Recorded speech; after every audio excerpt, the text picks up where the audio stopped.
What is up, guys? It's me, Dusty Minister, back with a new video for you guys. This is going to be a revamp of my tier list from the original tier list that is approaching 1.5 years old. That tier list is a bit dated, not entirely dated, but it's definitely dated.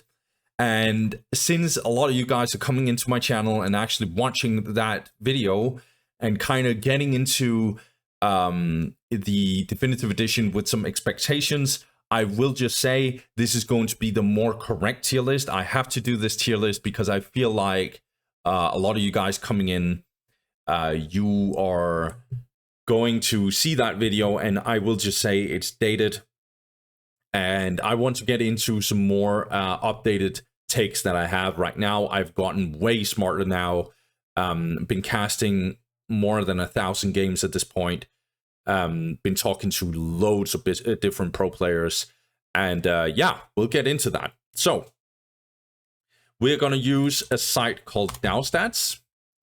DAOstats is having a lot of statistics for win rate and different camera mods and all that type of jazz. I recommend you guys to go into the site. This is the reason why we have a community, a fundamental community still to this day. Now, a lot of you guys are coming into the definitive edition, but Dawn of War would have been a completely dead game if it wasn't for the fact that we had DAOstats. That is what it is. Some people will say unification, shout out to the modders and stuff, but the Soulstorm community, DAOstats all the way. So we're going to have maps, and we're going to use the win rate table here for general stats. This is kind of, shall we say, excuse me. This is kind of the maps that's around still to this day. As far as I can tell at this point, 1v1 doesn't have Fortress anymore, which was a disgusting map in 1v1 for automatch. I don't even get that. So this tier list, by the way, is going to be for 1v1 only. I might do a team-based one, but my experience with team-based is still not the best.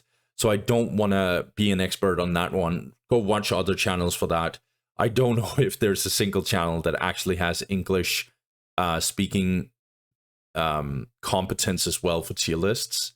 But yeah, we'll get into this one. So Batamorga is here, Blood River, Medium Mines, Battle Marshes, Tranquility's End, Titan's Fall, Shrine of Excellion, Outer Reaches, Quest Triumph, Fallen City, Titan's Fall, Shrine of Excellion is in here.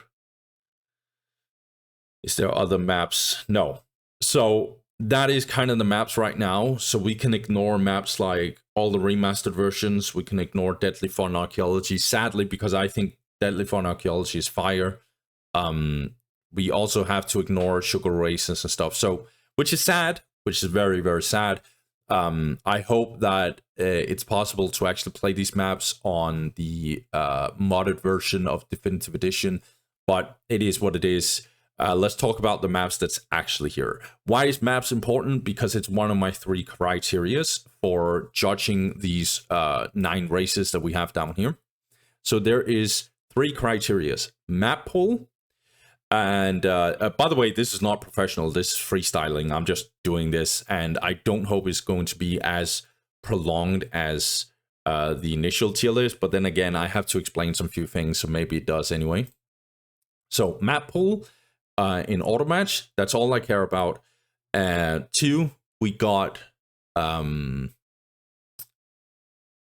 match shops. So a race might be a very strong race, but if it has 1 or maybe 2 absolutely horrific matchups, it moves down. If it has several, it gotta be like C or D tier, right?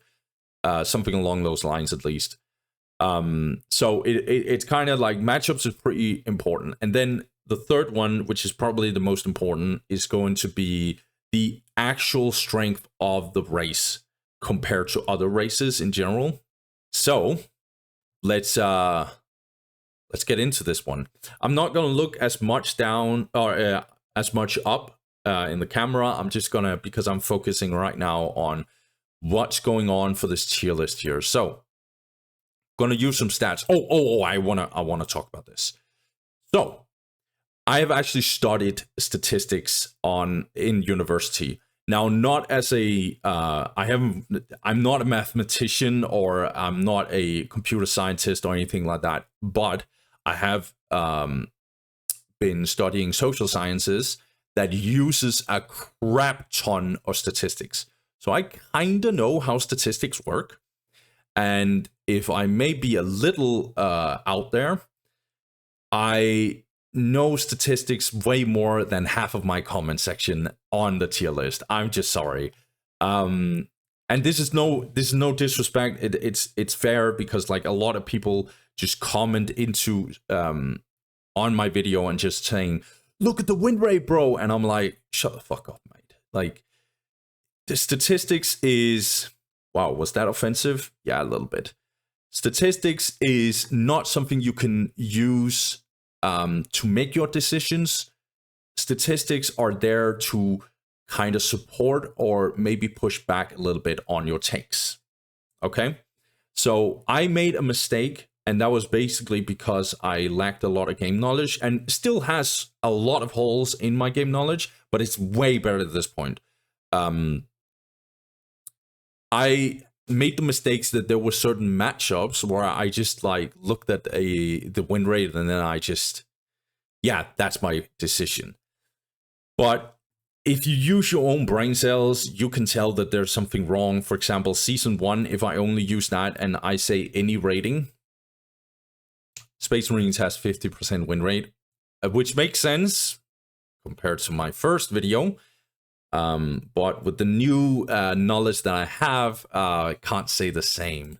So if we say season 0, nope. Off season, nope. Any season then. And then we'll get better statistics, in my opinion. Why? Because it's a bigger sample size. And most people know this about statistics. Sample size is everything. If you have a shitty sample size, it sucks. And I don't care if people is like, yeah, but there's a lot of noob storms in here, and like the rank system wasn't really accurate at the time, and you could play against anyone you wanted, and blah blah blah. But it's like, this is the least horrible, not the best. This is the least horrible set of data that we have. A counter argument that some of you more knowledgeable about statistics had is that, what about the high rating? This one is a better sample size, right? Because this is better to look at because it's the good players that actually really truly shows the power of the races. But you're wrong, and I'm going to tell you why. So how statistics work, usually if you make a bell curve and you put a lot of sample sizes in, or a lot of data into a machine, and you end up getting a bell curve. If you get outliers, they'll actually just skew the statistics, which is really, really, really bad. And when you get skewed data, you are forced to use the median and not the average, which has its problems in of itself. But you usually avoid outliers. Why? Because they're not representative of reality usually. So why is that? Well, because there can be other factors into why outliers are outliers than reality, than what you are. Fuck, I can't explain that in English. Let me just give you a practical example. Chaos right now has a 52.3 win rate in high rating. If you go any, it's just sub 50. I believe this is more correct, and I believe this is inflated. Why is that? Well, you have a sample size of 10,000 games. Okay? How many of these do you think is Dantist alone? How many? Let's take a look here. So we got Dantist. My boy Dantist. Best Chaos player in the world, everyone will agree. All seasons. Right? All seasons. Yeah, because that's what we're judging, right? Yeah, we're judging all seasons. So, 1v1 only, 4,000 games. Above 4,000 games. Okay, that means that any season high rating, that around 60%, 40% of this is dentist alone. You might say, yeah, but he's showing the true power of the race. No, you don't know that. You might be right, but you could just as much be wrong. Why? Because, as I said in my first video, and I think a lot of you guys just skip the intro, which is fine, but just know you will come up with very bad takes in the comment section if you don't know why I'm making the statistical decisions that I'm making here. So, if you get chaos, if you get dentist, you have no idea if it's because the race is strong or dentist is just an insane player. You see what I'm saying? If you have a player who's so fucking good, so insane, you don't know if it's because of the player or because of the race. Why? Because he's an outlier. He's a good case study. If you didn't go statistical, if you didn't quantify your data, but you went qualitative data, what's it called in English? Whatever. Case studies usually. Then dances would be really interesting to look at. Thing is, this is not a case study. This is statistics. And you cannot have statistics that is based on outliers. In fact, a lot of statistics when you do bell curves is actually avoiding the outliers. And this is not just the top, it's also the bottom. You try and avoid these like out there things. If you have engineers and you want to do statistics on salaries, is Steve Jobs an engineer? I think he's an engineer. Whatever. Let's say Steve Jobs is an engineer. Okay? If you want to know what the average salary is for people in America for an engineer, you don't have Steve Jobs in that data set. Why? Because he literally single-handedly skewed the average significantly. Just him alone, because he ended up being like a huge billionaire, one of the richest people in the world. And if you have Bill Gates in there as well, who's probably an engineer, I actually don't know these rich man celebrities or whatever. But you get my point, right? If you get these people who just is super dumb fucking rich, they'll just skew the data just alone. Okay, I hope you get that. So that's why you don't look at outliers. And high rating is literally all the outliers. This is the data set if you compared all the outliers. And that might be interesting, but that is not a good picture. It is simply not a good picture because you can't tell if these players are strong because of them being strong players or it's because of the races. Fuck it. Look at this. Like, Orks is below 50%. Chaos is above 50%. Tell me how that is a thing. Okay, so you see this data. Not saying the other data is amazing. I'm just saying this data is better. Okay? Bam. Case closed. Okay? So, I don't want to debate this anymore. Intro's over. Let's get into the tier list. Okay? Eldar. Instant S tier. And I said this last time. Eldar's ridiculous. Their tier 1 is just the best. Dark Reapers are ridiculous. They have Fleet of Foot, which in of itself is really, really strong. Then they have the longest range except for Fire Warriors, who has a limited sight rate range as well. So even that is like a little hard to compare. They're also having one of the highest damage. I think Fire Warriors has higher. Yeah, I don't know what Fire Warriors' piercing values are, but their average damage, if you just compare top and minimum damage, that is significantly the highest in the game. So yes, besides that, Dark Reapers is definitely second, and Dark Reapers on top of it has also a lot of damage. So let's just assess here. Highest mobility, second highest damage, second highest range, and they are low-key tanky as well. Why is that? Decent amount of HP, on top of the fact that they also have infantry high. So not heavy infantry, infantry high. This means that they on average take lower damage than most other infantry unit. And the Orks also has this in the very early game. This just means that Eldar is randomly tanky on top of it, which is, in my opinion, just very, very stupid. I am not sure what Riot? Oh my god, I didn't say Riot, didn't I? I used to play League of Legends, my bad, guys. Relic. I hope Relic... I don't know what they should do. They should either nerf some of the tankiness, just remove the armor types and make them infantry, heavy infantry or infantry medium. I don't give a fuck. Just do something that doesn't make them that tanky. If you're not doing this, you better tone down the damage, which I don't think you should do. And then some people will say, what about nerfing Fleet of Foot? I think that's horrible. I think Fleet of Foot is OP, but I think it's good OP because it actually forces you to have good micro intensity. I like the fantasy of Eldar being very, very fast and micro intensive, and you need to be fast on your toes and stuff. I F for that. That's law accurate as well. But you cannot, on top of that, have so much damage and so much tankiness on top of all that with good utility and range. That is stupid. That should not be a thing. Okay, tier 1 is broken. Now, Dark Reapers can be countered. Dark Reapers is not like completely flawless. They don't deal the best damage to buildings, for example.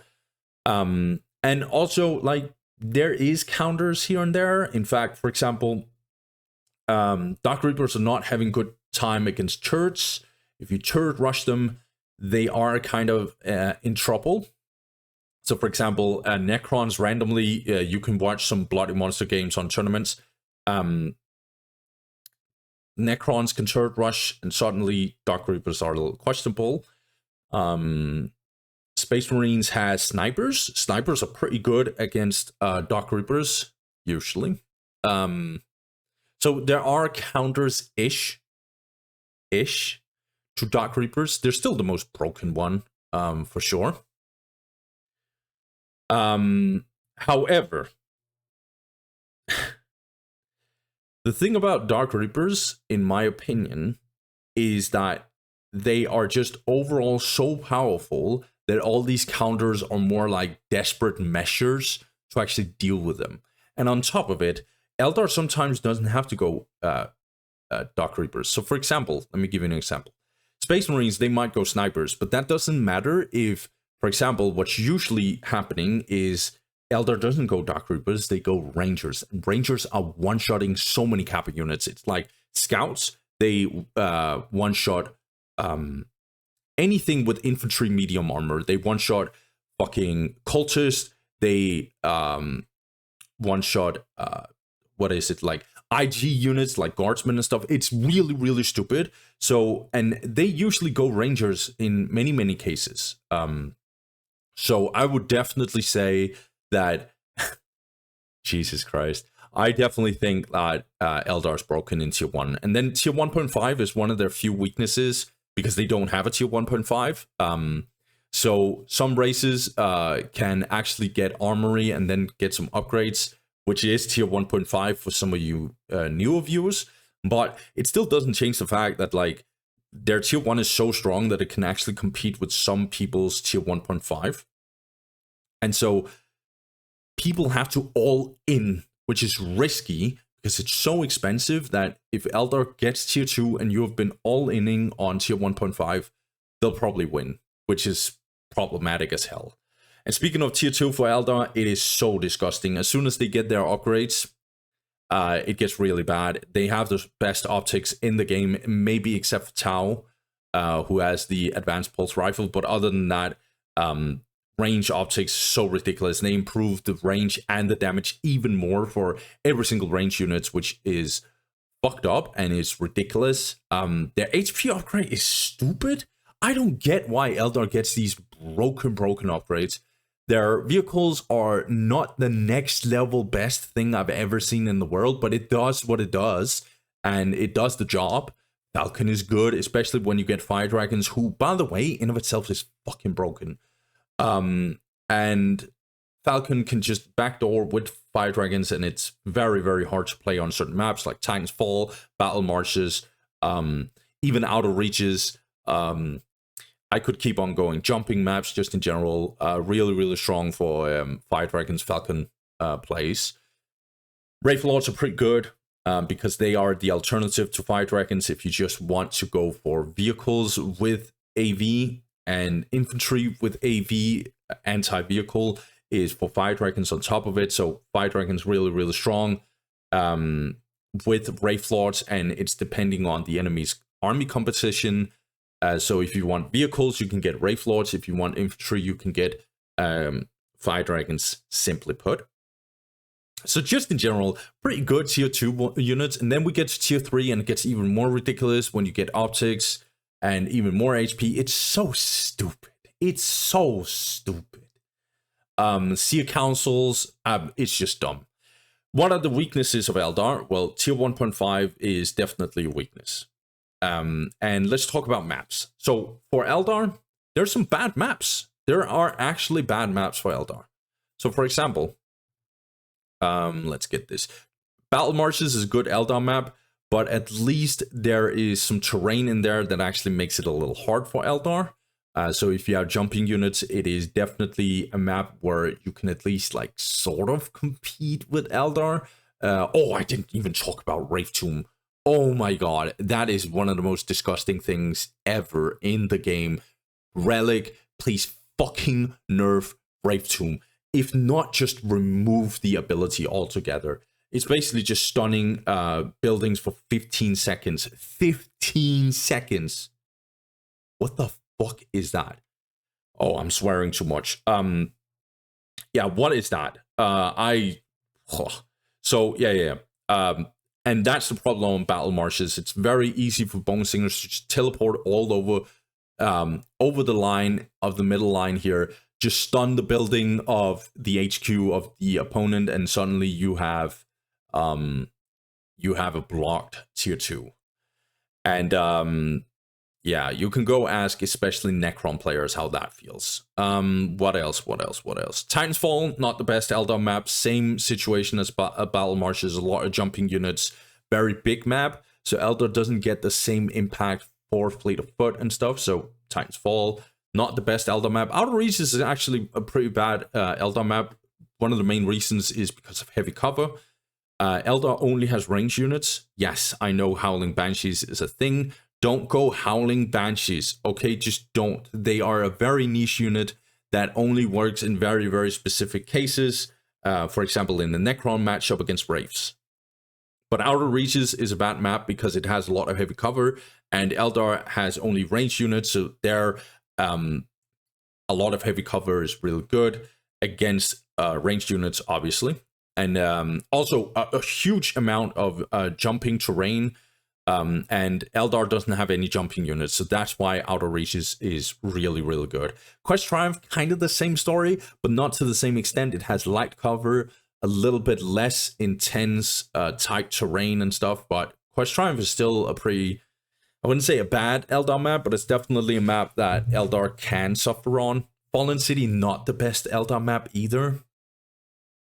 Again, some terrain, and some spread out points also is good for jumping units and stuff like that. And obviously it's kind of a big map for Eldar. So yeah. So there are some bad maps, but this is just like, it's such small issues that Eldar has that it doesn't even matter. And let's talk about matchups. So Eldar only has one theoretical even matchup. I think most people will actually say that it's a 50-50. Some people will say it's favored towards Tau, but I think it's map reliant. I definitely think that Tau is having a good time or a decent time against Eldar, but Eldar is so broken that maybe it doesn't matter. I think Tau's weakness is kind of their early game. I know they can go Kroot and Vespits, but still, like, that's a phone ringing. 2 seconds. Where was I? Oh, yeah, obviously the Tau matchup. I think the biggest weakness of Tau is actually their early game. They have limited population cap. They only have 10 population. We'll get to it with Tau, but I think Tau also not having a tier 1.5, that's the other race that doesn't have a tier 1.5. They can actually get pressured, but they don't get pressured the same way because Eldar doesn't have the strongest tier 1.5 either because they don't have one. And I think tier 2 for Tau is actually stronger than Eldar's tier 2 if they get to tier 2 without taking too much damage from Eldar. This is something I think, so don't burn me on a stake if you think that is wrong. This is something I think, this is not something I know, but from my experience, Tau's tier 2 is just ridiculous, and Eldar's is also ridiculous, but I think Tau actually outranges whatever Eldar can bring to the table. So yeah, I think Tau is definitely one of the better matchups, definitely against Eldar. But that's just more about every other matchup, because every other matchup is either brutal or just very unplayable. So for example, Eldar is crushing Space Marines. It's very, very, very hard to play against Eldar, and certain maps is just unplayable. We'll get to that later. Chaos is also really painful. Not the same degree as Space Marines, and I think it's because Chaos has more options. They have more, they have a little bit more flexibility in the early game than Space Marines has. Space Marines basically only have one strategy, and then I guess 1.5 strategy against Eldar, and Chaos, depending on the map, has 2 or 3. So that's kind of my perspective on this matchup for sure. Yeah, but they still, as you can see here in the statistics, it looks really bad. However, let's talk about Orks. This stat doesn't make sense to me. And again, this is what I mean, like, your statistics can't make your decisions. They have to kind of either push back or kind of support. And sure, I think Eldar is favored against Orks, but Orks can definitely compete against Eldar, especially on certain maps. And I definitely think that Eldar will suffer on maps against Orks where Orks can actually kind of survive-ish the early-ish game and get to tier 1.5 easily to actually deal some good damage against Eldar. I definitely think that's possible. And so Orks is definitely strong, a very, very strong race, and we'll get to Orks later on. I don't think this is correct, and I think it's basically because there's a lot of players who's playing Orks for the first time. This is also what you have to keep in mind, and this means that, yeah, Orks will just suffer a little bit more against Eldar. And then obviously IG is just a horror movie. I think IG and Space Marines can be in a competition on who is actually getting destroyed the hardest. I've seen some pretty nasty things going on in Discord channels with people actually talking about how IG or Space Marines might be those who have the hardest. Both of them are suffering a lot. Necrons is definitely, I think this win rate is a little bit misleading, but I definitely think that Necrons can compete against Eldar on certain maps where they get to turret rush a little bit, or where they can actually, like, I do think, for example, Blood River, maybe Fata Morgha is possible for Necrons to do something against Eldar. But regardless, man, like, you have to be a very, very strong Necron player to really compete against the best of Eldar players. And Eldar is definitely favored against Necrons, but it's not the most horrible matchup I've ever seen in my life. But in tier 2, it gets really brutal. That's the moment where you get Howling Banshees against Wraiths and stuff. So there are definitely moments where Necrons are suffering for sure against Eldar, that's for sure. Sisters, this is hard to talk about because the sample size is very low. But Sisters is definitely not favored against Eldar whatsoever. Sisters has only one option against they only have one option against Eldar, and it's terrible, which is delete your Pristine Sanctuary and get 2 Seraphims and then pray to God that you actually get some really, really nasty damage on. Dark Eldar, I think that one is closer to a 50% win rate. But yeah, I am not sure. I definitely think Dark Eldar can for sure compete against Eldar. We've seen it in many tournaments. But I do think that there's a lot of players who don't know how to play Dark Eldar. I'm not sure though, because there is a lot of like pretty nasty Dark Eldar players who can perform very well. But I think you need to be very experienced to actually beat Eldar. So that's the whole thing. Good matchups all around. It's actually disgusting. The stats aren't even bad. It's really, really bad. These win rate stats here for Eldar. Even if you guys actually want to look into high rating, it's the same picture here. It's actually even less bad with Tau. So as you can see here, really nasty matchup for sure for every single one except for Tau. So Eldar is instant S tier. Okay, so now we've laid the grounds. Now I can talk a little less about the other races so you can kind of see what's going on here. So one that I got the most flack for was actually my take on Necrons. And partially I agreed with people, and then some other stuff where I was like, you guys are delusional. But then again, I love the idea of people actually getting in there and actually talking about some of the issues that was in my video. So I respect some people, but there are some people who is like really missing the point, I would say. Last time I put Necrons in C tier, I actually put them in B tier. I do, however, think that there's a lot of Necron players who is missing the point. Necrons is, you have to be a very, very, very knowledgeable and strong player with Necrons to understand how to play Necrons. I do indeed think that Necrons is B tier race. Let's talk about the race in of itself. Decent early game, but not the best. Their tier 1 is okay. Like, warriors are very strong if they get in range. They're definitely one of the strongest base infantry units. Necron Lord is pretty good. He has very strong utility, and he gets even stronger when you get the artifacts.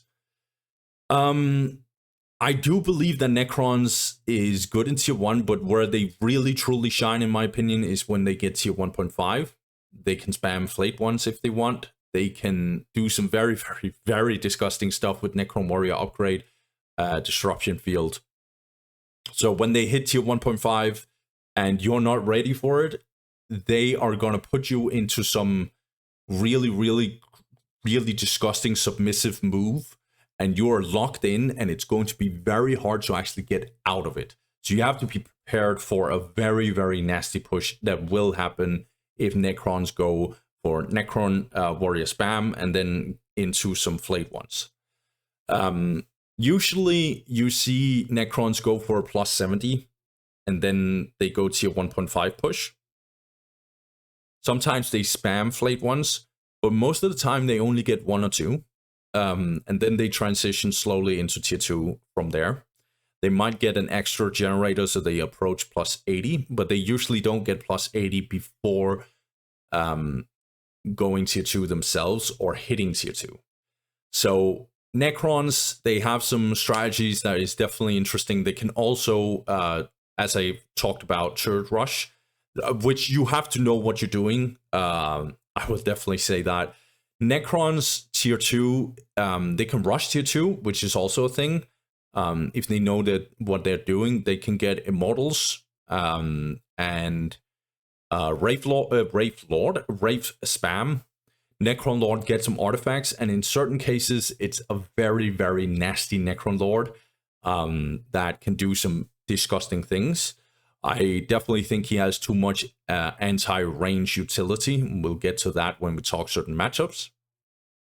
But the tier 2 is pretty strong. Like, I would say very, very strong in certain cases. But the thing about Necrons is, unless you are Bloody Monster, who is, again, an outlier player, where it's like, I've talked with some players who played back in the day, and they used to say that Necrons was like a race. And I am talking a lot of pro players, like a lot of pro players.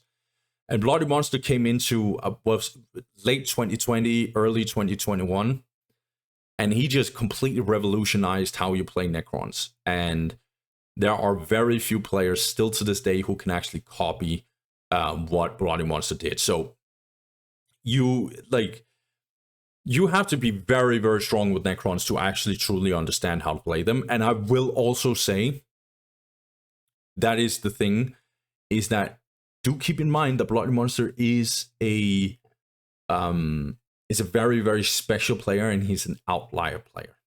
If Bloody Monster didn't exist, most people would actually put Necrons down in C tier. Also, one of the reasons why I don't think a lot of people listened when I put them in C tier was because of the map pool. Although I didn't have the biggest knowledge at the time, the Blood River and Fata Morgha are fine. But then Medium Mines is a terrible Necron map. It's actually disgusting. The only upside for Necrons is actually the Slack deposits, where they can get the extra generator, the thermoplasma generator.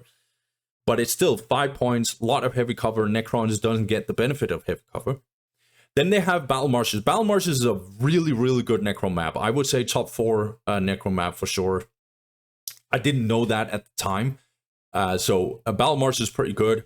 You can play defensive on Battle Marshes. You can use the teleport ability really well on Battle Marshes if you want to switch from relic to relic, or you want to get back and defend and stuff like that. So you can go offensive and then get back and get to easy defense if you're getting counterattacked. Battle Marshes is a great map for that, and it's only 4 points, not 5 points. And the heavy cover, I was overrating it at the time. I still think it's impactful, but it's not as impactful as like Medium Mines, for example. It's definitely playable the other way around. So Battle Marshes, good Necron map for sure. Tranquility's End, I still think this is a classic good Necron map. I have heard some voices who's actually making a little bit of a pushback on Tranquility's End being a really good Necron map. A lot of my knowledge back in the day came from Astro Hero, and he thinks Tranquility's End is a really good map. Bloody Monster mentions Tranquility's End as being a good map, but he doesn't think it's one of the best of the best. So Tranquility's End, just a pretty good Necron map, that's it. And then Titan's Fall is probably also one of the best Necron maps.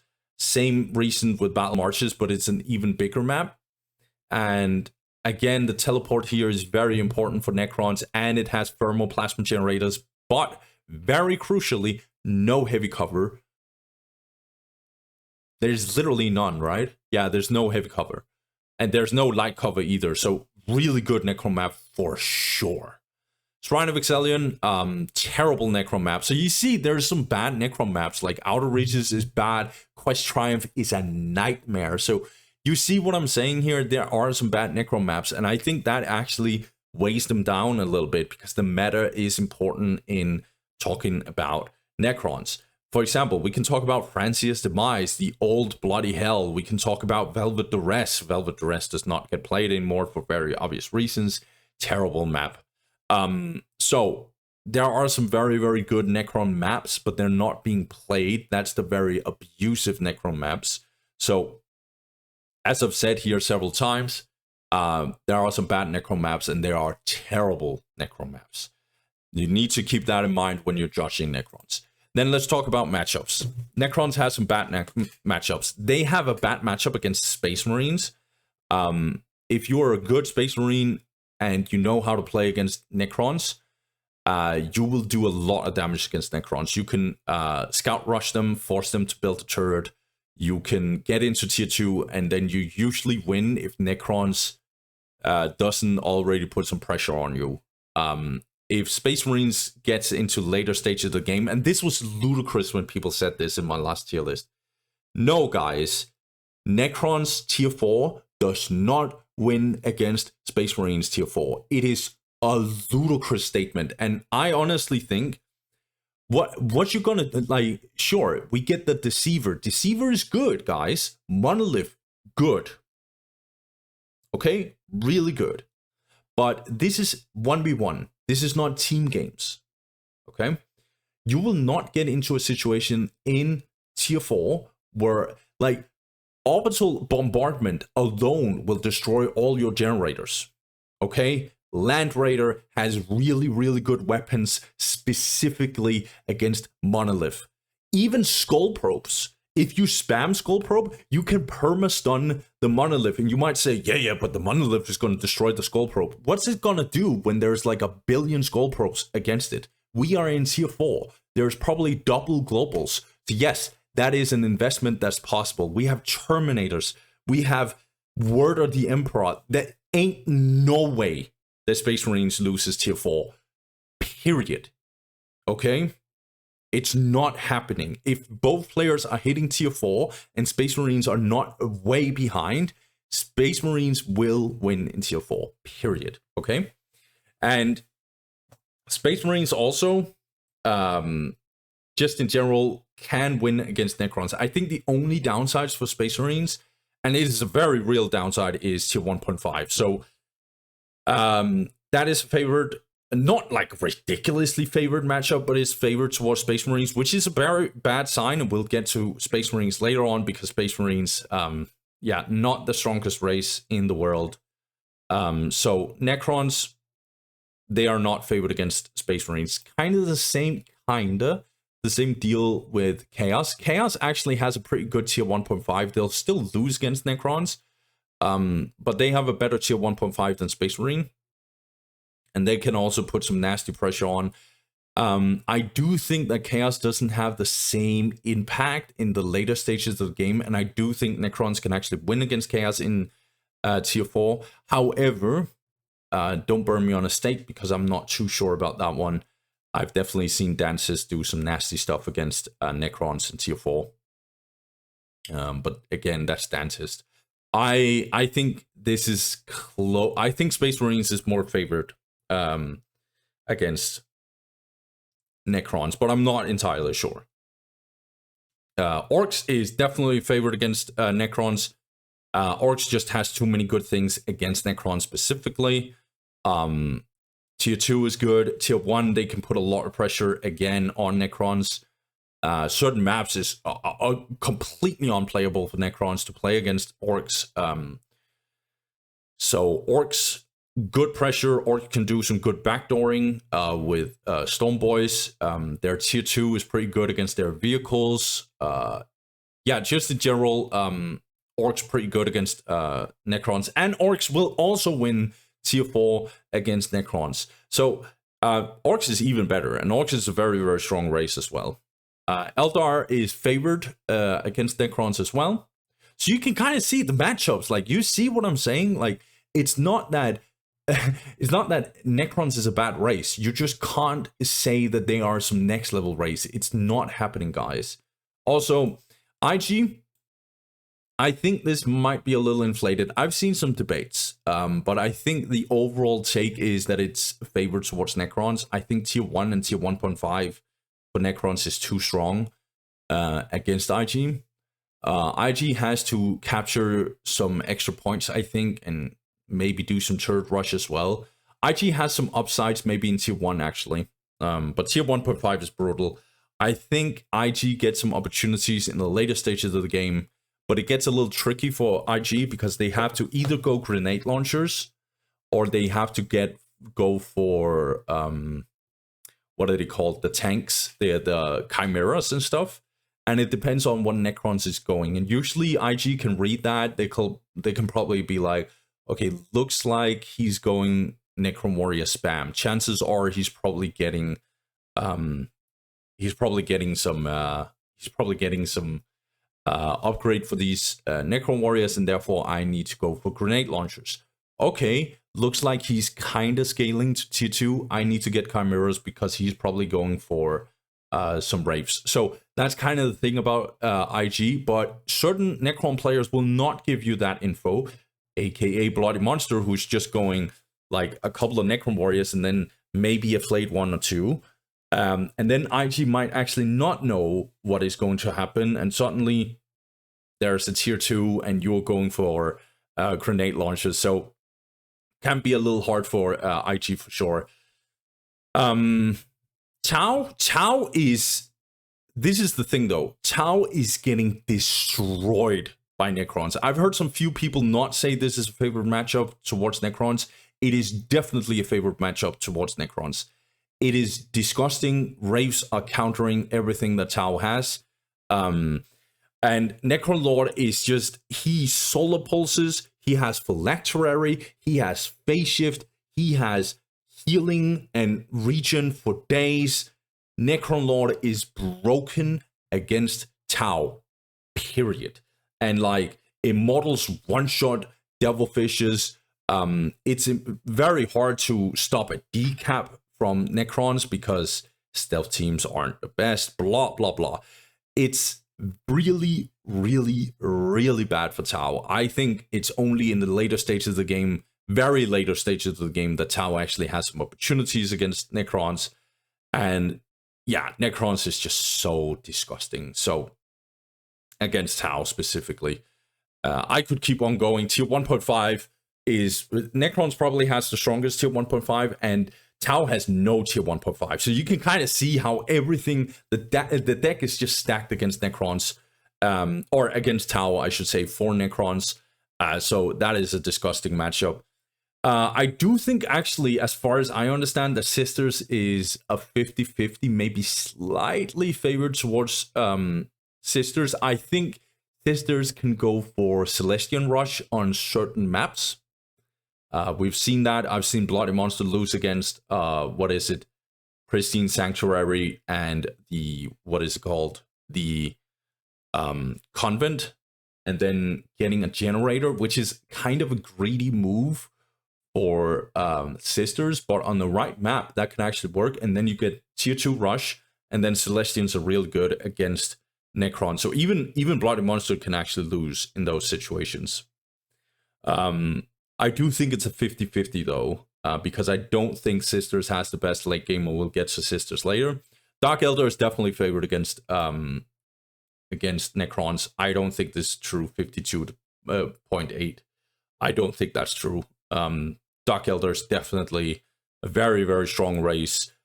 Don't know how favored they are against Necrons, but I definitely think they are favored against Necrons, that's for sure.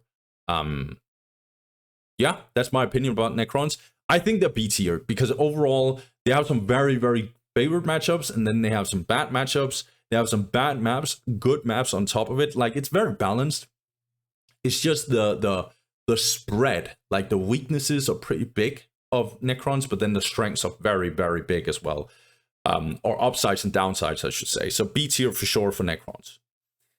Another B tier race for sure is Chaos. Chaos is... Damn, this video is going to be very long. It also happened with the last one. I'm going to try and be fast. So Chaos, good early game in certain matchups. I think, I definitely think Nate Cold can be very, very good against certain matchups. It is risky, but if you know what you're doing, it's pretty good. And you can rush check with that one, so that's pretty good against Dark Eldar, for example. It's also pretty nasty against Space Marines, especially on maps like Blood River and stuff. It's really bad. So strong and super powerful opening in very specific matchups. I do believe that Chaos also has some good opportunities on jumping maps with Raptors and stuff. So they have some good openings. It's just certain matchups that's really bad for Chaos, and we'll get to that later. Chaos's biggest strength, in my opinion, is their tier 2. Defilers are really, really good. Heavy bolter spam is really, really, really nasty with grenades for the Chaos Space Marines. Hell Talons can be really good as well. So Chaos's tier 2, in my opinion, is really, really good. It's very well rounded, in my opinion. They have AV, solid AV in the Hell Talons, and they also have solid artillery and anti-infantry with the Defilers. Defilers are really, really good, especially super nasty in certain matchups. I would say that Chaos is stronger than Space Marines because I feel like they have better tools. They just have more flexibility in general.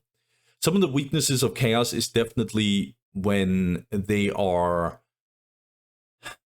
So their early game is vulnerable. Cultists are dealing a lot of damage, but they are also super squishy. Heretics, super squishy. Can be killed by scouts, by jet bikes, by seraphims, by big mech doing some nasty damage, like all of that. So the vulnerability of chaos is definitely in there. If chaos is stuck in a matchup, for example, against orcs, we'll get to chaos. If they're stuck against orcs, for example, we'll get some problems where they are forced to go Space Marines only because they can't do turret rush, which is also a strategy for chaos, because turrets just get destroyed by Big Mech instantly. Nate Cold is not working against orcs, and if you don't know why, go try it yourself. It's not working against orcs. You can, I guess, like certain cases, you can try some funny stuff. But overall, I will not recommend it.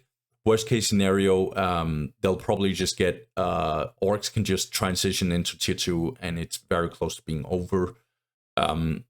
There might be some few maps where it's going to work though, but I don't. Overall, it's not a fun situation. You can go Raptors on certain maps, but just overall, Chaos is not having a good time against orcs. And if you ask any Chaos player, from Dances to Nascent to Scouty, they'll all tell you that orcs is winning against Chaos, and it's not even funny. There's only one map that Chaos actually think they can do against orcs, and and that is Quest Triumph. Everything else is just questionable. So Chaos has some bad early game situations. Chaos is tier 3 and tier 4, not the best either. And it's not because their tier 3 and 4 is just garbage. It's just overall, compared to other races, it's not like, right? They have some good ones, like Possess Squads and Obliterators, really good units. Okay, so I'm not denying that their tier 3 is definitely something. But as soon as we get into tier 4, sure, the Bloodthirster looks cool. But if you compare it to Squiggeth, if you compare it to Land Raider and Terminators and all the late game that Space Marines have, if you compare it to even Dark Eldar wins in tier 4 against Chaos, that should tell you something. That should tell you something. And IG for sure wins tier 4 against Chaos. So you can tell that Chaos's late game, at least in my opinion, from my perspective, is not the strongest, especially when we get to tier 4. So Chaos has some weaknesses here and there, at least in my opinion. So Chaos's matchups, they're favored against Space Marines, especially if they get to go Nate Cold. It can get very disgusting against Space Marines. If everyone went Nate Cold in the right situations against Space Marines, this would get closest to a 55% win rate. I'm gonna just tell you right now. Don't do it stupendously. There's certain maps where you can't do that. But overall, you can probably do it all over the place. Orcs, I've already explained that. Eldar is terrible. Eldar is really, really bad. I don't think there's a single map that's actually playable for Chaos. Maybe except if Chaos somehow actually gets to go Generator Raptors and then kind of get some good pressure on Eldar. You can probably do that, but it's risky. And if the Eldar player is smart, he'll figure out what to do against it. I for sure don't think this is a fun matchup for Chaos. And when it's not in Chaos's favor in terms of the map and all of that, it gets really, really, really fucking bad for Chaos. IG is definitely not favored against Chaos, again, due to Nate Cold. I think Nate Cold might be the best way to go against IG. I'm simplifying a lot here, but Nate Cold is good because the command squad is actually getting bounced around with Nate Cold. And yeah, it gets really, really bad. So Nate Cold, in certain maps especially, is really nasty. Necrons, I'm not sure. I want to say it's slightly favored towards Chaos, but it's only slightly. I don't think it's as favored because they don't have the strongest late game compared to Space Marines, for example. But they still have some good opportunities against Necrons, I do believe, and especially on the correct maps. I do think that I'm not sure. Tau, I'm actually not sure. I'm gonna be completely honest. I used to think that it was slightly favored towards chaos, but I don't think it's as clear cut anymore. I do believe that Vespits and Kroots can be a little nasty against chaos. In fact, that's actually what you go. Tau chaos is usually Raptors against Vespits and Kroots. That's usually how that matchup goes. And Vespits can be really nasty against chaos specifically. But it's a pretty impactful matchup, I would say, for sure. I don't know. I think it's a 50-50. I want to say it's a 50-50. I just don't think that the later stages will go, it gets even worse for Chaos, but I think Chaos might actually be slightly favored in the early game. I'm not sure. I think it's a 50-50. Yeah, that's a toss-up. I am not sure about Sisters. I do believe that they're favored against Sisters, but I do think that Sisters with Seraphims can be pretty good on certain maps against Chaos. Again, because Seraphims can one-shot Cultist and Heretics pretty easily. So the early game can be pretty nasty. But yeah, I think it's favored towards Chaos. Again, think. Okay. We need to talk. This was my biggest L of a take last time, which I actually said I think it's closer to a 50-50 with Dark Eldar and Chaos. And I don't want to talk about this. I've done a whole series called Tough Matchups. In this matchup, it's not even close. Chaos wins against Dark Eldar. Dark Eldar literally have to win a nasty early game, or they have to go tier 4 and it needs to be GG. If somehow Dark Eldar predicts that Chaos will go Nate Cold, they can actually get what's it called? They can actually go for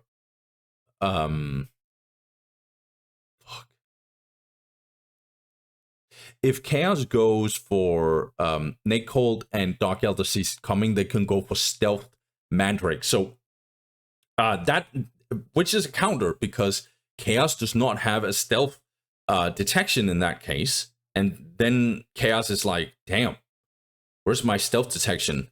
Oh, I can't get Chaos Lord. I can't upgrade the vision for the Cultist, which is problematic. And so when is my next stealth detection coming? Oh, that's right, Sorcerer, which is in tier 2, by the way. So nasty. If Dark Eldar sees it coming, which is a risk, because if they don't see it coming, and then it's literally unplayable. Dark Eldar cannot go for warriors, specifically because Nate Cold. So yeah, this is a terrible matchup. I would say that Chaos is a B tier. Again, kind of the same situation as Necrons, but just in different cases. Some big weaknesses and big strengths. B tier. Just overall a very strong race. Orks is A tier. Orks, I'm gonna be very, very short here, or as short as I can be. The only reason why they're not S tier is actually because of the fact that I only want one S tier and I only want to have one D tier, because I want to make it clear who I think is the strongest and who I think is the weakest. But Orks, they're definitely a bit less strong than Eldar, but they're definitely competing with Eldar. Orks has a nasty tier 1.5, 45 population cap, and they're just a full-on death machine with a bunch of shooter boys, big mech teleporting all over the place, with nasty, very, very disgusting Storm Boys. It's just unplayable in the right cases. Orks also has a decent tier 2. I downplayed it a little bit last tier list as far as I remember, and I still don't think it's like, what the fuck tier 2, but it's definitely a good tier 2. They have a lot of good options. War tracks are good against mass infantry. I know they are AV, but it's just more the artillery with the bomb chucker. Good anti infantry because of all the disruption that Orcs can do with the War Truck. War Truck, obviously pretty good. Their upgrades are nasty. Heavy boy armor together with Blastia and more choppy, it just gets really, really bad. If Storm Boys are in the right maps, we'll talk a little bit about maps here. So the thing about Orcs is they can play on any map. And I actually think this is their biggest strength. So, for example, I don't know, I think Quest Triumph, like of all maps, I've talked with a lot of pro players about this. I think Quest Triumph might actually be the single map that actually kind of nerfs Orcs. But it's not because it's a bad Orc map at all. Oh my god, not at all. It's just that, like, IG prefers this map against Orcs. Of all races, they prefer specifically Quest Triumph because it's actually easier to defend. I've talked with Aaron Beast and Alex UK about that one. They think Quest Triumph is definitely playable. Most Space Marine players of high level would say Quest Triumph is actually one of the few maps where I can actually compete against Orcs. 5 points is really good for Space Marines who has very, very expensive units compared to the actual output of the units. And Quest Triumph is pretty good. Also, Storm Boys aren't as ridiculous on this map as other maps. They're still really good, but I think this is definitely the only map that nerfs Orcs, but not because it nerfs Orcs in isolation. It's more that their matchups gets upsides that they normally wouldn't get on other maps. Other than that, Orcs just has a lot of tools. If they have a flat map, they can just go for Shooter Boy spam if they want to. Shrine of Excellium, Blood River is good examples. If they have a lot of terrain maps like Tides Fall, Battle Marshes, Outer Reaches, all of that, they can go for Storm Boys. And so you see how they can just do a lot of viable things in tier 1.5. And then I do believe that Orcs also can do a lot of damage in tier 1.5 and then randomly get to tier 2 anyway. Why is this? Because the thing that actually gives them tier 2 is actually the war banners, and they only cost requisition. They don't cost power. Every other race has to get power. They have to go 2-3 generators to get tier 2. And Orcs they don't even have to get a generator to go tier 2. Now, they should get that. They should get a generator. If they want vehicles, they need to get extra generators, but they don't necessarily have to. Because they can still go just knobs instead and then do full-on infantry mass insert matchups. Necrons is a good example of that kind of matchup. So Orcs just has so many tools, and their upgrades are stupid. Tier 1.5 is good. They can go full-on Death Machine and then somehow get tier 2 anyway, which is like really stupid. Every other race has to commit to tier 1.5 and then they're kind of delayed in tier 2. So that's kind of the issue with Orcs, is that they're just so good and they don't have a bad map. They don't even have bad matchups, like straight up bad matchups. In fact, they're favored against most. And I don't think that this statistic is as true. I think it's closer to a 50-50, but I do think that if Orcs is not prepared and they don't know what to do, then yeah, sure, it might actually be a little hard. Let's talk a little bit about it. So Space Marines very favored towards Orcs. Maybe not extremely favored. There are some maps. Let me give you an example. Shrine of Excellium, Quest Triumph. Yeah, and then it gets a little tough. I would say Meaning of Minds and Blood River. That's kind of the 4 maps where Space Marines can compete against Orcs. Other than that, I would say Space Marines does not have a good time against Orcs. Chaos, kind of the same situation. I've already explained that matchup, so I'm not going to go into it. Eldar, I do believe it's Eldar favored, but not that ridiculously.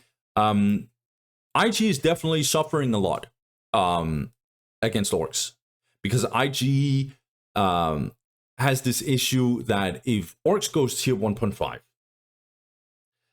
then IG has to commit to tier 1.5, period. Because otherwise, IG is getting destroyed. But then, as I've already said, Orks can get away with this.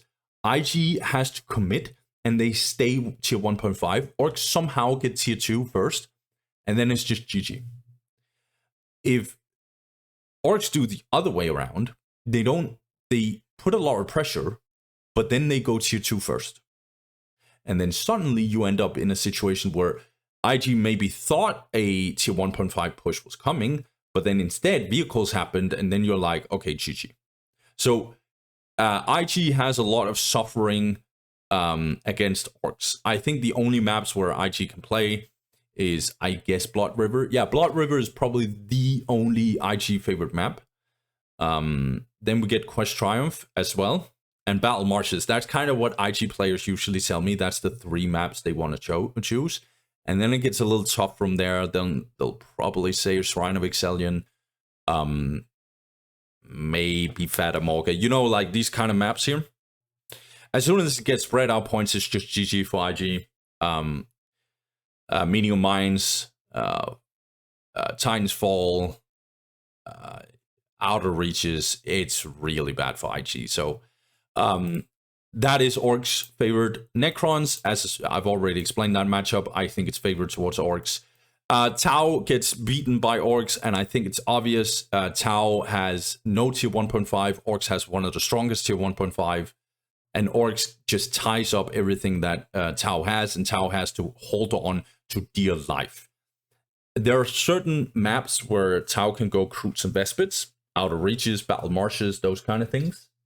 But even that is not going to save Tau unless Tau is really, really good and solid. So I would say that's Orks favored. Tau needs very specific maps like Menial Mines.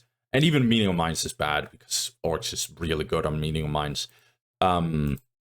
Sisters gets absolutely blown up against Orks. It is not funny. I'm not even going to explain why. Dark Eldar, I have heard that's a 50-50.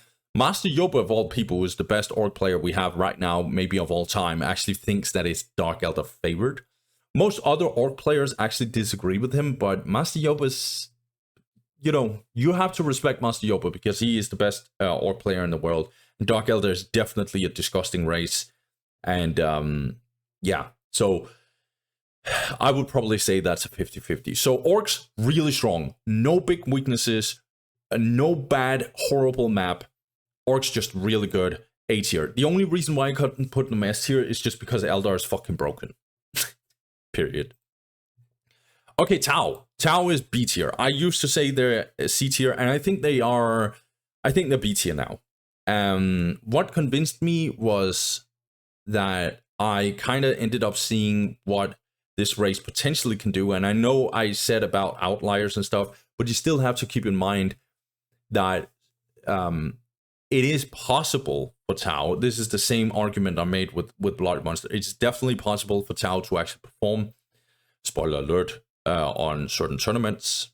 If you guys haven't watched it, there are some Tau players who has really nasty performances in certain tournaments. So yeah. Spoilers is over.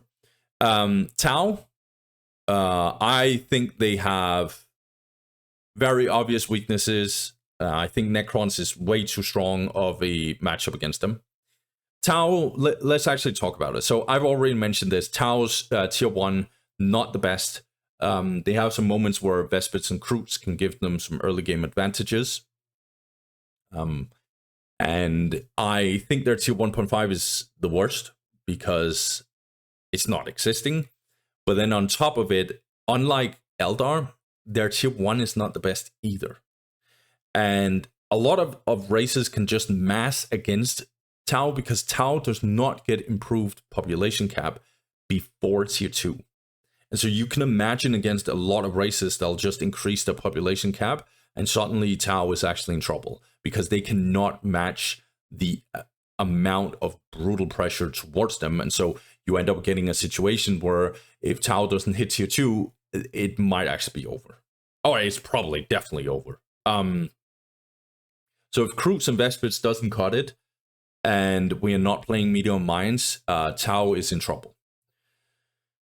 However, Tau also have, if you can't destroy them early game, I think they might be one of, if not the strongest late game race. Again, matchup dependent and stuff. And also, this is my opinion. Just remember, I'm not a pro player. However, Tau's tier 2 is just ridiculous. I think as soon as they start getting advanced pulse rifle and stuff, it's really, really bad. And if the matchup is not god-awful, they'll start getting some comebacks that is unheard of. And suddenly, Fire Warrior spam is just so fucking disgusting. So I think Tau is just really, really good race in tier 2. And the later stages will go, the worse it gets. They have the weakest, I think, Narlock is the weakest tier 4 relic unit. But that doesn't change the fact that the rest of Tau is just ridiculous. So I think Tau is definitely a very, very, very strong race in the later stages of the game. It's just the early game that's really weak. And on certain maps where they are not able to bunker up, or they're not truly able to use Vespids, it gets really bad for Tau. And I do believe that if you are able to beat them in the early game, Tau has no chance. But yeah, that's at least my opinion. Let's talk about maps a little bit. Good Tau maps are maps where they can either bunker or where they can use Vespids and Crews really well, which is actually an upside for Tau, because most maps have either that or the other. So, for example, Blood River is a tight map, which I've actually heard some Tau players actually say that Blood River is a pretty good Tau map against Orks, for example. They might lose the relic, but you can bunker up in that little tight space that you have on Blood River here. And then you can just Fire Warrior spam, and if you put the snare traps correctly here and there, you can actually kind of beat Orks if you play it well. And Orks has to go from many sections here and there, and if you're putting your stealth teams correctly, then suddenly Fire Warriors are pretty good on that map. So that's a thing. Meeting on Mines is kind of the same deal, but a little bit more spread out points. Battle Marshes, on the other hand, is a really good true Vespid map. So it's very much like matchup dependent, I would say. And so let's talk about the matchups. Space Marines, yeah, I think that's favored towards Tau. I used to think that was a little bit favored towards Space Marines. I don't think so anymore. I think Space Marines needs to win tier 1 and maybe push them tier 1.5. And if they don't do that, it's GG. And if you don't believe me, I have watched so many tournament games, and the results are very clear. As soon as we get to tier 2, unless Space Marines somehow is very, very far ahead, it's going to be very tough for Tau to actually do anything. And yeah, so Tau favored against Space Marines. How favored is a little bit up to debate, I think. But it's definitely favored towards Tau. I would definitely say that. But maybe not too much. I think Chaos is maybe closer to a 50-50. And then Orks is definitely like, Tau gets beaten significantly. There's only a few maps. I've already talked about that.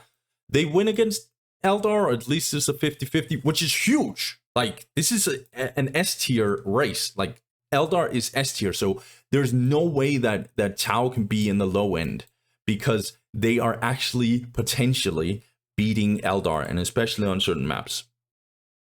They destroy, they absolutely obliterate IG. And IG is too squishy to actually compete with Fire Warrior spam, and as soon as we get to T2, it's just GG. I think Aaron Beast has said many times that he's just like, if I can't turret rush, then it's basically over the game. I don't know if it's that black and white, but it's definitely a terrible matchup for IG, that's for sure. Necrons, however, do destroy Tau, so that's a lot. Like, you can see the matchups here are specifically really, really bad for Tau. I do believe that Sisters is actually having problems against Tau. I think they have to do the same thing as Chaos and Space Marines do some early game pressure. I do believe Seraphims are not a bad shout to actually do that. So yeah, but I don't think like Sisters doesn't have enough tools against Tau, I do believe. And then Dark Elder is also really bad. Overall, Dark Elder is really, really bad because the early game is really rough, especially on certain maps like Shrine of Excellion and stuff like that. So Dark Elder's early game is just too brutal. And as I've already said, Tau's early game might be a little bit weak. So Tau is B tier because kind of the same here. Obvious weaknesses, obvious strengths. Just like Necrons and Chaos, B tier is pretty clear to me. Okay, SM. Let's talk about SM. This was, except for the Dark Eldar matchup against Chaos, I think this was probably my biggest L. Space Marines is C tier. And this is painful because this is my main race, but I have to keep it real. They are even a contender. No joke, I am serious. They are a contender for the weakest race. I do believe they're not the weakest race, but they're definitely in contention. I think if you are not a very experienced player, it's going to be brutal to play Space Marines because they lose most matchups. And they have to play very specific maps to actually function very well. So let's talk about it a little bit. Eldar, disgusting matchups. If let's talk about maps here. So for example, if we're playing Blood River or Shrine of Excellion, unplayable.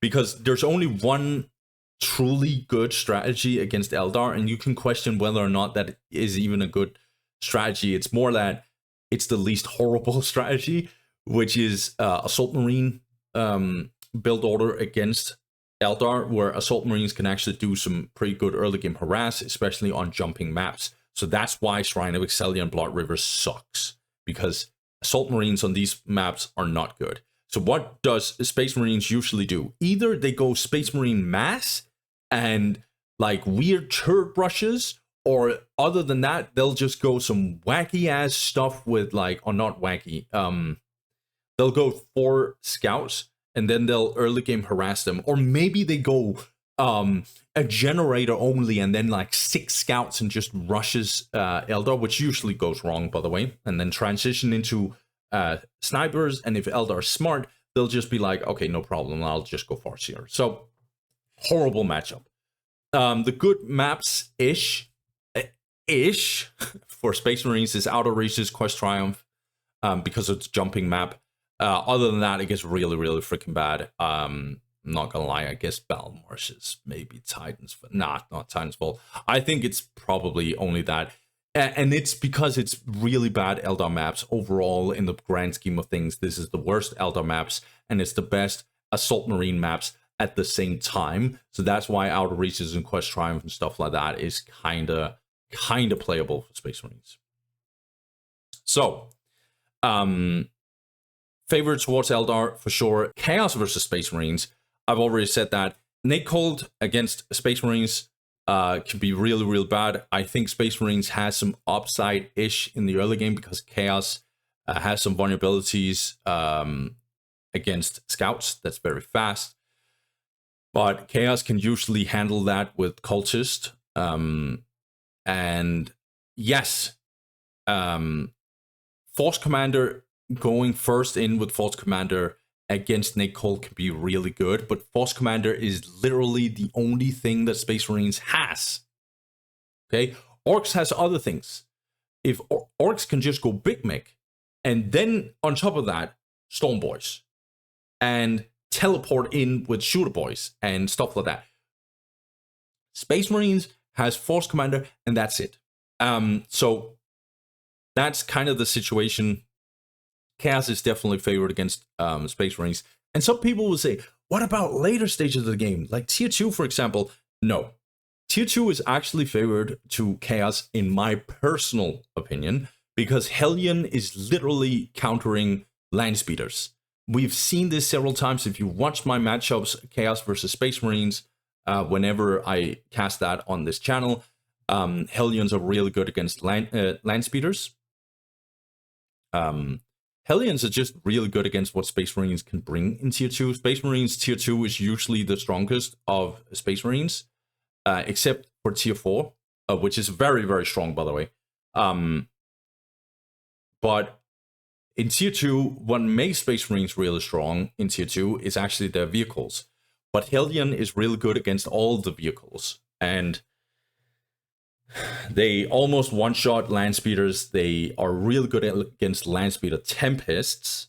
They deal just fine with Hellfire Dreadnoughts for obvious reasons. And then you can see we're kind of getting into problems here, right? So Space Marines are suffering a lot against Chaos, in my opinion. It's only very specific maps like Shrine of Excellion and stuff that actually has heavy cover and can deal kind of just fine against Necrons.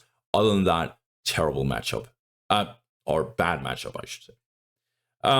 IG is favored towards... IG versus Space Marines is favored towards IG. I think if Space Marines survives tier 1, they can win against IG in tier 2. But even in tier 2, it can be a little tricky. I think Landspeeder Tempest are really good against IG on big maps like Titan's Fall. It can be good with maneuvering the Landspeeders, and the Sentinels can't really follow along. And so IG has to be a little smart with how they use the heavy weapons team with last cannons and stuff like that. So there are some moments where Space Marines can definitely deal with IG in tier 2. Hellfire Dreadnoughts can be really good against IG unit spam.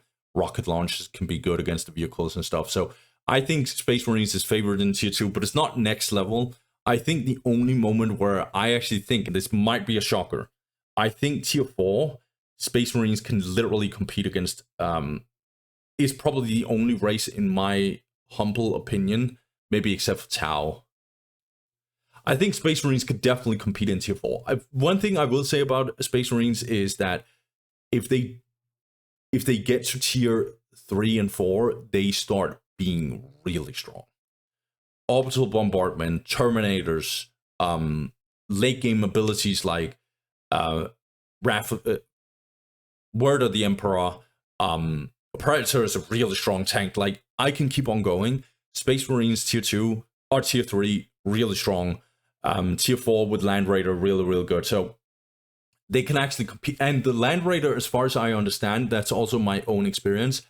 Like, Baneblade versus Land Raider, if they just went head to head and they both have units behind them to actually repair, Land Raider is actually able to compete with the Baneblade because Land Raider has good AV. So, and Baneblade doesn't have to the same degree. So yeah, I do believe that. And also, usually IG has a tendency to be very tight with their buildings. So Orbital Bombardment usually is doing a lot of work. Hellfire Dreadnoughts and Dreadnoughts really good against IG. It's really, really tough IG. Even their AV can have some problems against like classic Dreadnoughts when you're Orbital Bombardment.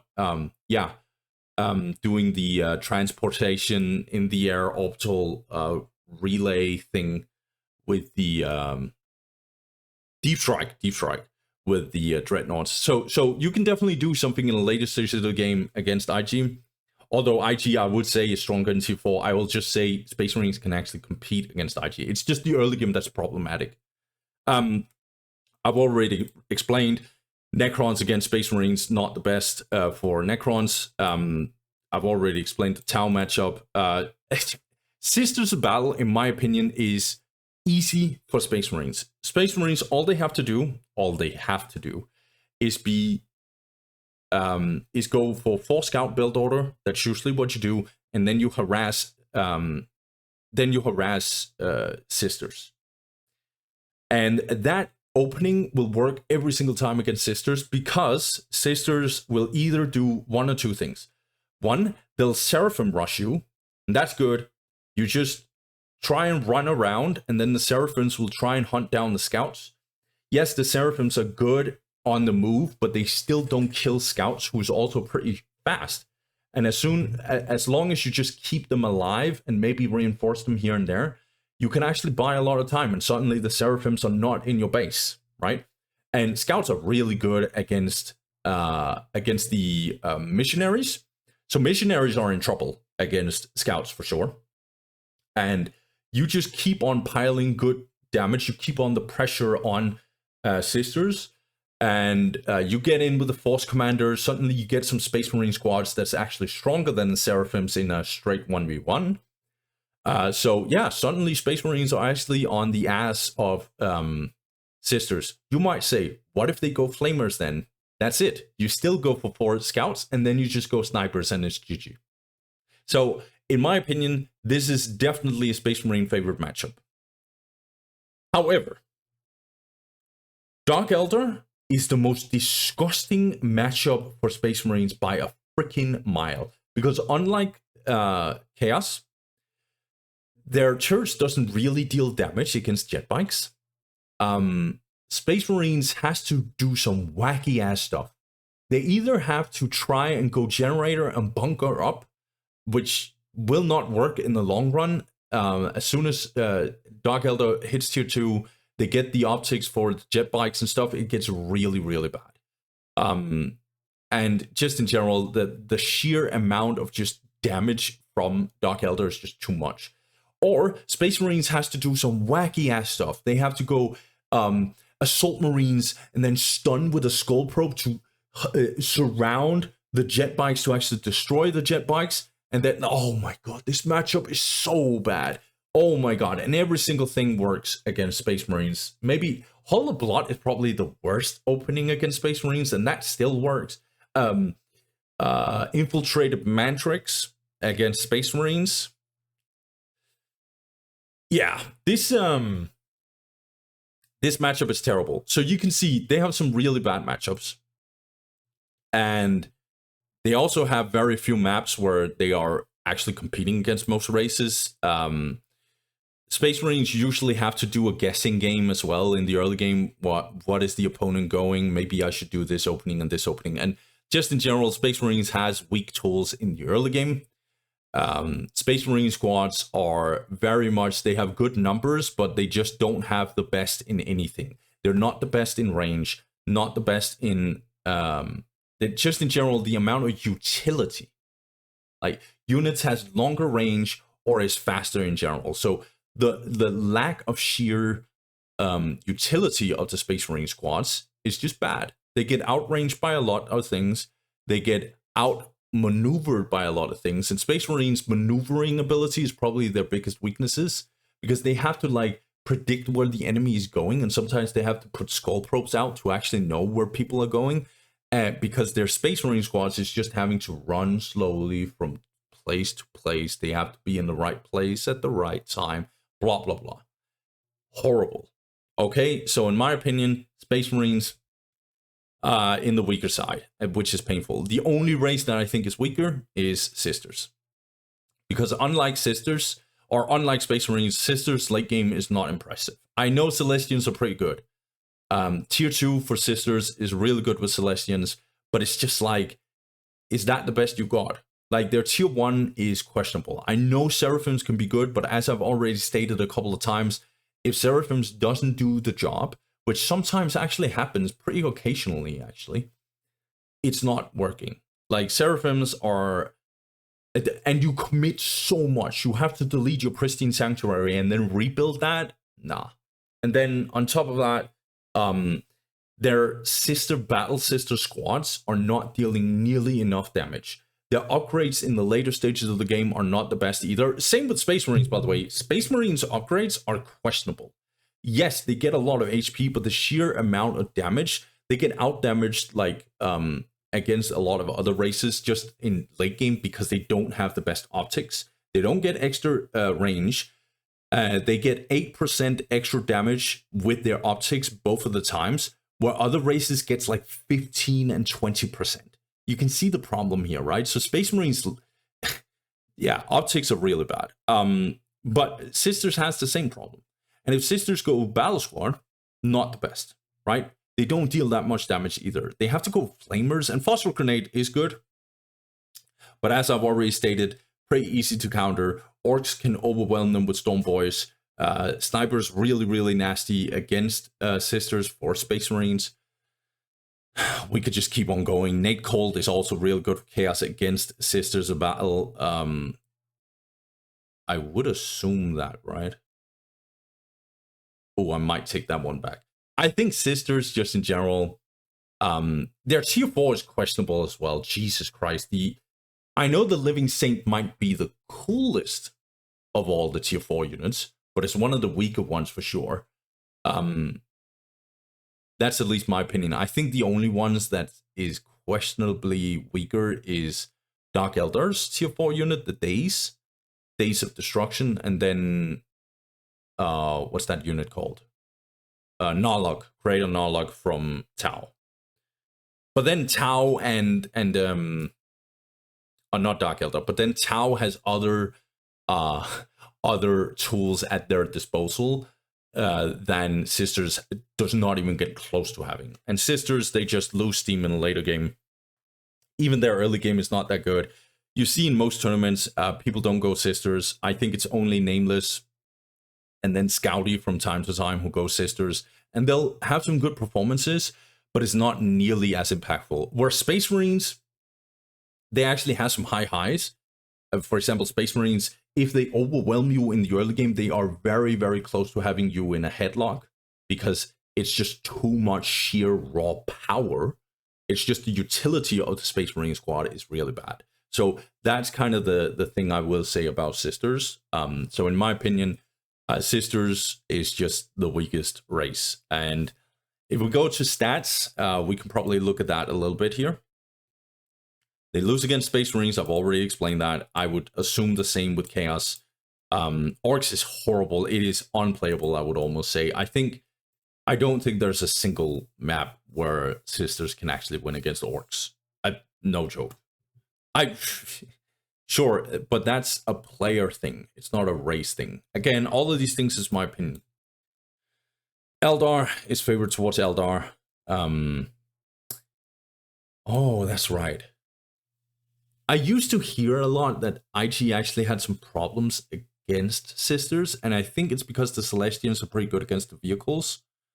And if you go for Rhino and then get a bunch of Celestians, Celestians can do something against... they can get into the Rhinos and then avoid grenade launcher spam and stuff like that. I still think like IG should be better, especially later stages into the game, but I think there's moments for Sisters to do something in that matchup, though. Oh, yeah, and Fossil Grenade, really, really good against Guardsmen and stuff. Yeah. Sisters has some moments against Space IG for sure. Necrons, I actually think it might be a 50-50 because of the Celestians and stuff. I think. Tau, I would assume Tau wins against Sisters. I'm not sure. I would say, I think probably. Dark Eldar wins against Sisters. I don't even want to debate it. I don't think... Yeah. I don't think the LP2s are good enough against the jet bikes. I guess Phosphor, the Infernal pistol from the Canoness is pretty good against jet bikes specifically, but if there's like 3 or 4 or 5 jet bikes, then GG. And if it's a Mandrake squad just gets in there and ties up the Canoness, then I don't know about that one anymore. So yeah, terrible matchup for sure as well. So as you can see, they lose most matchups. I guess we can look at high rating. Oh, it gets even worse. No questions asked. However, it's how actually okay. You see, like, these ratings can be used in certain cases, I guess, but just overall, Sisters is on the weaker side. By the way, these win rates here, we need to be very, very careful again with statistics.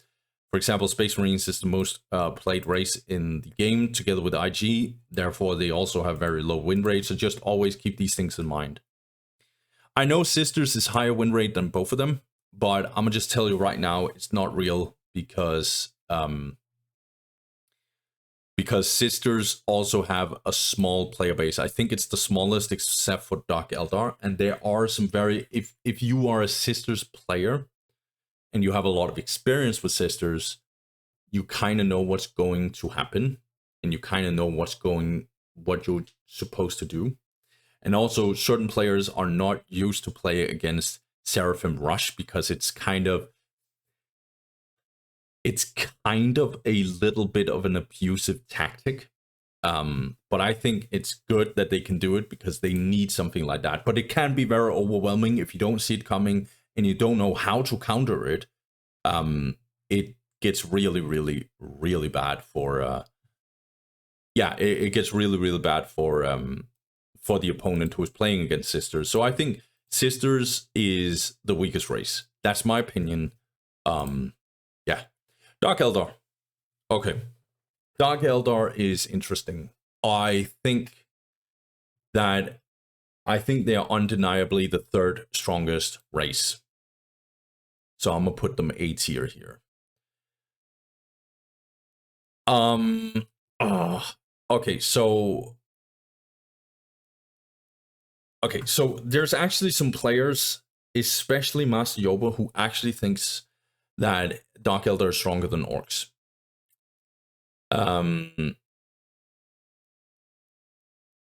Most other pro players disagree with him, but you have to take his opinion very, very seriously.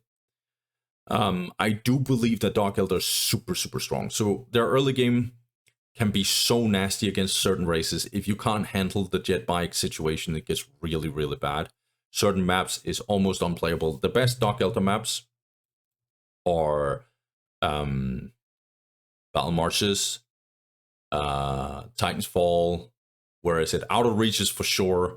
Not Quest Triumph, which is interesting. I think it's because jet bikes are really, really bad on Quest Triumph, and it's actually possible to defend against Dark Eldar on that map.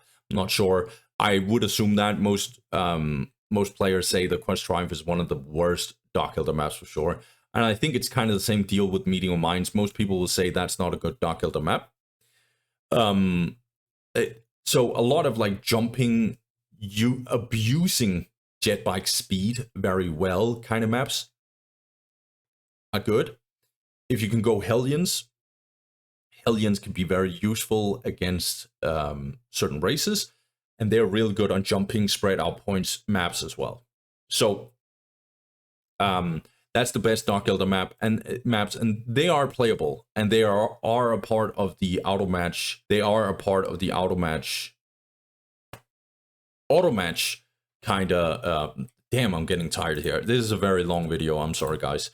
But they are a part of the auto match kind of map pool, and so there's a lot of good Dark Eldar maps out there. And I think the biggest strength of Dark Eldar is the very sharp, strong matchups they have. I think they are the most disgusting race to play against Space Marines. I think they're really good against IG as well. They, especially on certain maps, they body bag Tau. They are a favorite against Sisters.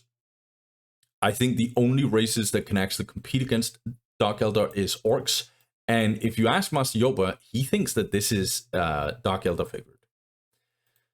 And I've also heard that Eldar, if you ask most pro players, they'll say it's a 50-50, but this stat suggests that it's lower.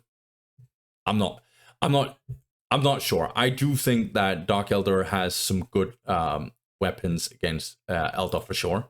That's at least my opinion, and that's my experience through all the casts I've done throughout the time. But as I said, some of these things are outliers, so you always have to keep that in mind. And obviously, this is the worst matchup by a freaking mile for Dark Eldar. And this is why you always have to keep in mind these stats. This is misleading. I'm gonna tell you right now, this is a terrible matchup for Dark Eldar. It's a god awful. So they have like one really bad matchup, which is Chaos, and then they have two matchups that is possible for Dark Eldar to lose for sure, which is Eldar and Orks. And I think Eldar might be a little slightly favored. I think Orks might be a 50-50. So Dark Eldar has some really good, like a super disgustingly good matchups. And then they have two mid below average kind of matchups for them. And then they have one bad matchup, like literally bad matchup. So Dark Eldar needs to be A tier. What about the strengths and weaknesses of Dark Eldar? I think Dark Eldar's tier 1, really good. Their transition into tier 2, really, really, really nasty. As soon as they get some upgrades, optics for jet bikes, and if they are on top, which they usually are in the early game, then as soon as they get tier 2, they can finish the job. Witches are really, really good with the blood rush and stuff. And Dark Eldar is really, really, really toxic in tier 3 as well. So Dark Eldar definitely falls off in late game. Definitely. But even in tier 3, they can do some nasty ass shit with damn. It's very good that this video is about to end. Hellhounds.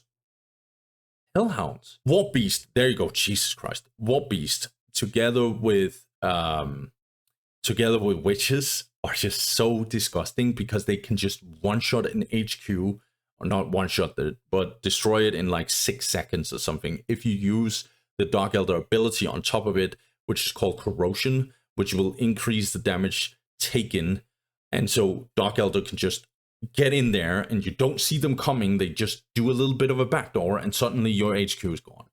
So Dark Eldar actually has tools in tier 3 as well, but they need to be ahead. As soon as Dark Eldar is behind, it gets really bad. So that's the only reason why Dark Eldar is not above Orks, in my opinion, and why they're not in S tier.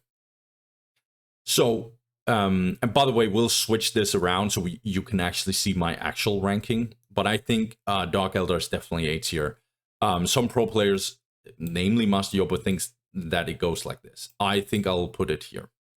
So Dark Eldar, super strong. As soon as we get very late game, it gets really bad for Dark Eldar, usually. Okay. IG. So IG coming into this one is probably the one that I have the hardest to talk about. I'll think I'll put them here. They're borderline B tier, but I think IG just has too many moments where they look unplayable. They're definitely a tad stronger than SM, but they... So if I talked with Alex UK or Aaron Beast, most of them will say that, yeah, every other matchup is either favored to the other guy or even with IG. And that's kind of my problem here. So IG is usually being very happy about maps that they can bunker up. Blood River.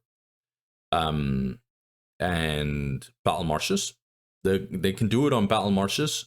Good turret placements and being able to transport tunnel with your bunker system on Battle Marshes is real good. It's kind of like Necrons who can also teleport their units. That's why Necrons are having a good time on Battle Marshes. Same applies to IG.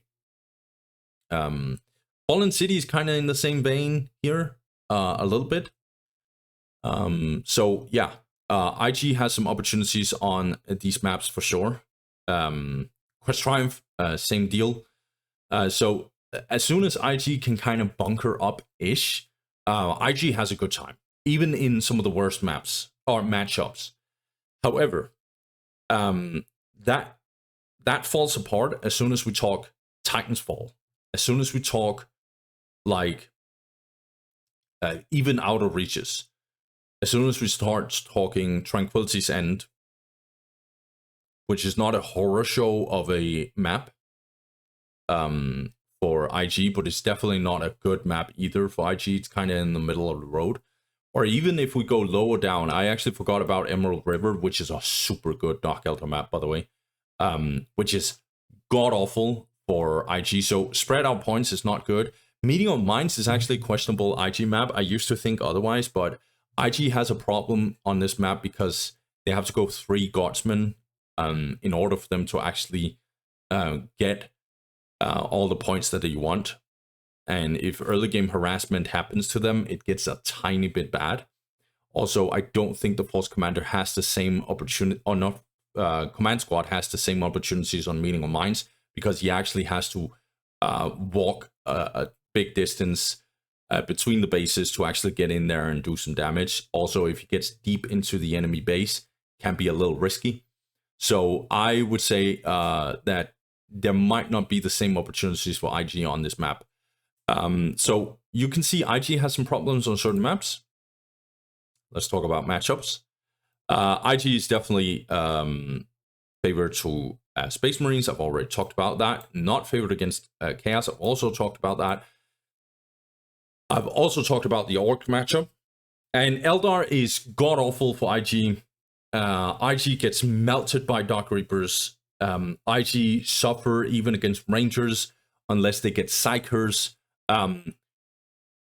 Farseer is disgusting against Command Squad because she literally uses Mind War and can one-shot pretty much every single member. And if there is a member in the Command Squad that gets away, no problem, we'll just Psychic Storm and we'll probably kill that member anyway. And it's just a couple of buttons, 1 or 2 buttons, and then one member of the Command Squad is just done. Before the match even starts. Yeah, before the game or the fight even starts. So Farseer real good in this matchup. Really disgusting. I think IG just in general has super big problems against Eldar. And I actually think I might even say that Eldar is even worse for IG than it is for Space Marines, which says a lot. Necrons, I used to say that was very favored against IG. I think it still is slightly favored. But I think if IG is very smart, they can actually get into tier 4 in certain cases, and then it's just over because you can just curse the Machine Spirit on the Monolith 24/7, get a bunch of Psychers, and then it's just over. You can go for a bunch of different things for IG in the later stages of the game that will counter Necrons. The problem for IG is the early game. It's almost impossible to just kill the flayed ones. Upgraded Necron warriors are really, really hard to kill for IG. They basically have to go grenade launchers. And if they are not ahead, or at least even coming into tier 2, Necrons will just get Wraiths. And then IG has to answer with Chimera. So it can be a very intense matchup. IG has to do some real early game damage against Necrons. Otherwise, this matchup can be very tough. I think it's favored towards Necrons, but it's not too much. I don't think it's as bad as the stats suggest here. Tau is a horrible matchup for IG. I've already talked about this. So you can already see the deck is a little stacked against IG as well, right? I'm not sure about Sisters. I don't want to talk too much about it. I think it's favored towards IG, but I don't think it's too bad for Sisters, is what I'm trying to say. And IG definitely is not favored against Dark Eldar for the most part. Certain maps can be good for IG if they can bunker up, but other than that, really, really bad situation for him. So that's why IG is C tier. The only reason why I was considering IG in the B tier is because when they get the right opportunities and they get the right tools and they get the right map, they can compete against most races. That's the thing, where you can't necessarily say the same for Space Marines and Sisters. So I guess that's my opinion here. And look at this, we have a perfect bell curve here as well. So I feel a little more comfortable in this one. Would I switch something up? Okay, so Orks is definitely, I think Orks is better. So this is my top 3 in this order. And then I would probably say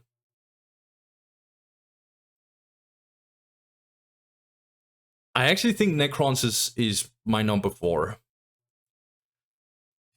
But this is very close between all these three. I'll actually say it like this. I'll put it like this. But I think the gaps, let's talk about the gaps. I think this is very tight between these three. I think it's very tight between Orks and Dark Eldar. And I think there's a significant gap, not a massive, but a significant gap between Orks and Eldar. And I think there's a pretty big gap between Chaos and IG. And I also think there's a pretty big gap between Space Marines and IG. If it wasn't like, I'm not sure if I would put Space Marines on D tier. But as I said, I wanted to make a clear-cut weakest race. And I do think there's actually a significant gap between Space Marines and Sisters. So if we could make, I don't know, like, let's look at this. So, and then, wait, am I tripping? Oh, add row. I'm gonna get this one. If we could get like a SM tier, we would do it like this. But I do believe that this is a fair assessment. This is, in my opinion, the correct way to go about it with this tier list. I'm sorry for being very long about this. And I do think I brain farted it a couple of times and stuff like that. I'm pretty tired. This is probably a very long tier list. But I felt like for Definitive Edition, we need this kind of content in here. There's a lot of new players coming in here, and I don't think there's good enough English content to actually bring some information out there to you guys. Guys, without further ado, I would recommend you guys to watch some pro games. I actually cast a lot of tournament games. So if you want some inspiration, I would recommend you to watch my channel, because with all due respect, when it comes to tournaments and English commentating, I'm sorry, I'm the best guy to go. And no offense, but there's not a lot of competition. Mr. Landshark doesn't do tournament casts. He's a pretty good caster, but for tournaments, I am the guy to go to. So I would recommend you guys to go for that. So if you want to learn more about the game, you should do that. But other than that, guys, I'll just say thank you guys for watching. Have a good one. You're the freaking best. Peace.